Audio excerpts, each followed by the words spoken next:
India की Oval में 6 run से रोमांचक जीत, जश्न का माहौल, मोहम्मद सिराज हीरो। लेकिन इसी के साथ एक बहस शुरू हो जाती है जो इंडियन क्रिकेट फैंस को दो हिस्सों में बांट देती है। बहस है कि बुमराह क्यों नहीं खेले। सिराज ने जान लगा दी और बुमराह आराम कर रहे थे। पूरा सेलिब्रेशन घूमकर इसी पॉइंट पर आकर खड़ा है कि बुमराह को इतना रेस्ट क्यों और सिराज को क्यों नहीं। और ये हम अपने मन से कहानी नहीं बना रहे हैं। इस डिबेट को पहले न्यूज चैनल्स ने शुरू किया,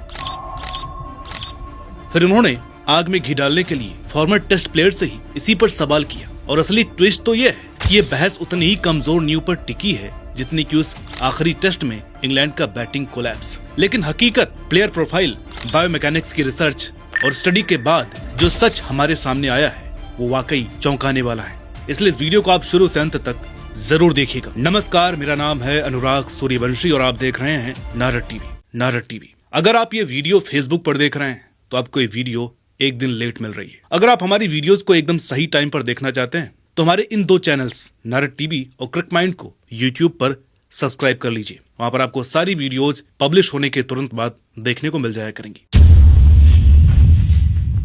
तो चलिए आपको ले चलते हैं जुलाई 2025 में, जब इंडिया ने अपने सबसे मुश्किल ओवरसीज टूर पर कदम रखा।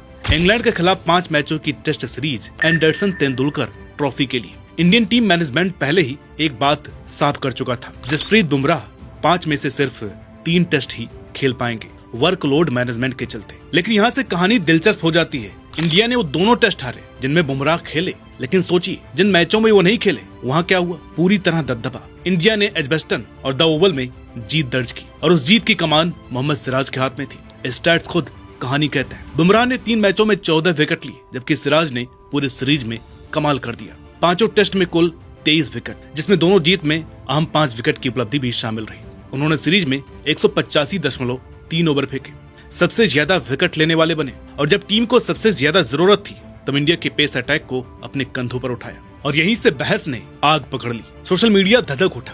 पूर्व क्रिकेटर्स ने भी बहस में हिस्सा लेना शुरू कर दिया। सबसे बड़ा सवाल हर जगह यही गूंजने लगा, अगर इंडिया बुमराह के बिना जीत सकता है तो फिर उनके वर्कलोड मैनेजमेंट की जरूरत ही क्या है। या फिर ये बहस बिना किसी कंक्लूजन में पहुंचे ही शुरू हो गई है। कंक्लूजन माने ये कि एक एथलीट बॉडी वाइज और बायोमैकेनिक्स वाइज दूसरे एथलीट से अलग होता है। और क्रिकेट में तो सभी फास्ट बॉलर्स का बॉलिंग एक्शन एक जैसा नहीं होता, और बुमराह का एक्शन तो सच में एक बायोमैकेनिकल वंडर और टेंशन दोनों का मिला जुला पैकेज है। डॉक्टर साइमन फेरोस, जो दुनिया के टॉप क्रिकेट बायोमैकेनिक्स एक्सपर्ट्स में गिने जाते हैं, उन्होंने बुमराह के एक्शन को बारीकी से स्टडी किया। जो नतीजे निकले वो चौंकाने वाले थे। बुमराह का अनोखा एक्शन उन्हें लंबार वर्टिबल इंजरी की सीरियस इंजरी में डालता है। वजह यह है कि बुमराह अक्सर गेंद को अपने फ्रंट फुट की लाइन के बाहर रिलीज करते हैं, और जब उनका लेटरल फ्लेक्शन 45 डिग्री से ज्यादा हो जाता है तो उनकी लोअर बैक पर जबरदस्त दबाव पड़ता है। लेकिन ठहरिए, बात यहीं पर खत्म नहीं होती। वेस्टइंडीज के दिग्गज फास्ट बॉलर माइकल होल्डिंग ने एक अहम बात बताई कि बुमराह अपनी स्पीड के आखिरी कुछ kilometre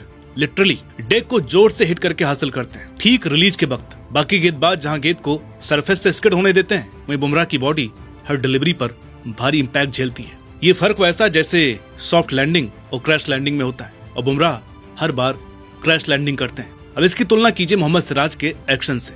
traditional, smooth, rhythmic. NCA के फॉर्मर हेड फिजियोथेरेपिस्ट आशीष कौशिक ने इसे परफेक्टली कहा कि एक बुमराह को सिराज से अलग हैंडलिंग की जरूरत है। ये मामला किसी के बेहतर होने का नहीं, बल्कि ये समझने का है कि दोनों के जिस्म पर पड़ने वाला दबाव बिल्कुल अलग लेवल का है। अब आता है वो हिस्सा जहाँ ज्यादातर लोग पूरी तरह से गलत समझते हैं। जैसे क्रिकेट फैंस वर्कलोड मैनेजमेंट सुनते हैं, उनके दिमाग में तुरंत आता है कि खिलाड़ी आलसी है या मैच चुन चुन करके खेल रहा है। लेकिन असली कहानी जान लीजिए और यकीन मानिए, ये आपको चौंका देगी। जसप्रीत बुमराह ने 2024 में टेस्ट क्रिकेट में 410.4 ओवर डाले, दुनिया के किसी भी फास्ट बॉलर से ज्यादा। इसी दौरान ऑस्ट्रेलिया के टॉप फास्ट बॉलर स्टार्क ने 362.3 ओवर फेंके। 2020 से अब तक दुनिया में सिर्फ 7 गेंदबाज ऐसे हैं जिन्होंने टेस्ट क्रिकेट में 1000 ओवर का आंकड़ा पार किया है, और बुमराह ने सिर्फ 67 इनिंग्स में 1106.1 ओवर फेंके, जबकि सिराज ने 76 इनिंग्स में 1069.5 ओवर डाले। तो ये जो सोच है कि बुमराह का वर्कलोड हल्का है, वो सिर्फ गलत नहीं बल्कि हद से ज्यादा मजाकिया है। सिराज से 9 इनिंग्स कम खेलने के बावजूद बुमराह ने प्रति मैच ज्यादा ओवर फेंके, क्योंकि इनका रोल स्ट्राइकर बॉलर का है। जब आप टीम के सबसे भरोसेमंद विकेट लेने वाले होते हैं तो कप्तान आप पर ज्यादा निर्भर रहते हैं। तो अब आपको समझ में आ गया होगा कि फर्क कहाँ है। वो यहाँ है कि बुमराह का एक्शन हर गेंद पर ज्यादा दबाव पैदा करता है, यानी कि उनके द्वारा डाला गया हर ओवर ट्रेडिशनल एक्शन वाले गेंदबाज के मुकाबले शरीर पर कहीं ज्यादा भारी पड़ता है, जिसकी वजह से बुमराह इंजरी प्रोन बन जाते हैं। जब मैंने बुमराह की इंजरी पर रिसर्च किया तो कुछ चीजें निकल करके सामने आई हैं। बुमराह अपने करियर में पहले ही 2 बड़े बैक स्ट्रेस फ्रैक्चर झेल चुके हैं। पहला 2019 में हुआ था, जिसने उन्हें 3 महीने के लिए मैदान से बाहर कर दिया,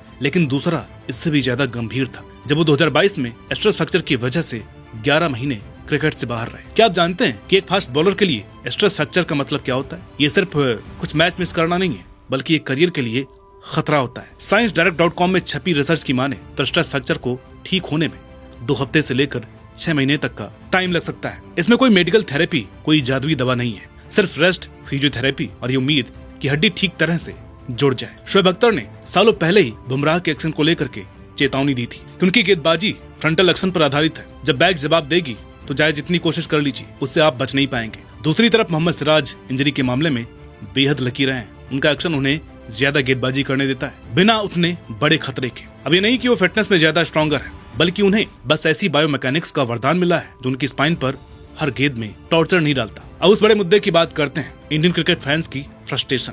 और सच कहूं तो मैं पूरी तरीके से समझ रहा हूँ ये गुस्सा कहाँ से आता है। आप देखते हैं कि आपका पसंदीदा खिलाड़ी बुमराह अहम टेस्ट मिस कर रहे हैं, लेकिन मुंबई इंडियंस के लिए हर एक IPL मैच खेल रहे हैं। अब ये एक तरह से धोखा लगता है ना? जैसे वो देश से पहले पैसों को तवज्जो दे रहे हैं। पूर्व क्रिकेटर्स दिलीप वेंगसरकर ने तो यहाँ तक कह दिया कि बुमराह को इंग्लैंड सीरीज के लिए फ्रेश रहने के मकसद से IPL 2025 छोड़ देना चाहिए था। लेकिन यहाँ पर असली तस्वीर कुछ और है। IPL में एक मैच में ज्यादा से ज्यादा 4 ओवर फेंकने होते हैं, और वो भी 2 महीने में फैले हुए शेड्यूल के साथ, जिसमें मैचों के बीच आराम भी मिलता है। लेकिन टेस्ट क्रिकेट, उसमें एक मैच में 15-20 ओवर तक डालने पड़ते हैं, वो भी लगातार 2 टायरिंग दिनों तक। अब ऐसे में महान खिलाड़ियों जैसे संदीप पाटिल और वेंगसरकर की आलोचना चुभती है, क्योंकि ये भी हमारे हीरो हैं। पाटिल के शब्द तो खास तौर पर सख्त थे। जब आपको देश के लिए चुना जाता है तो आप देश के लिए जान देते हैं। लेकिन हाँ, एक बात ये भी सही है कि खिलाड़ी के पास ऑप्शन होता है कि देश पहले या IPL। मिचेल स्टार्क ने कितनी ही बार नेशनल ड्यूटी के लिए IPL छोड़ दिया था। अब ईमानदारी से बात करें तो इस बहस के दोनों पक्षों में कुछ न कुछ सच्चाई है। क्रिटिक्स भी सही है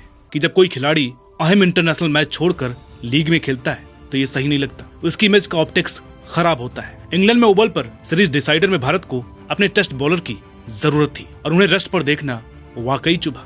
सपोर्टर भी सही है कि बुमराह के चोट का इतिहास बेहद ही चिंताजनक है। पीठ के एक हिस्से में 2 बार स्ट्रेस फ्रैक्चर होना एक ऐसा रेड फ्लैग है जिसे नजरअंदाज नहीं किया जा सकता।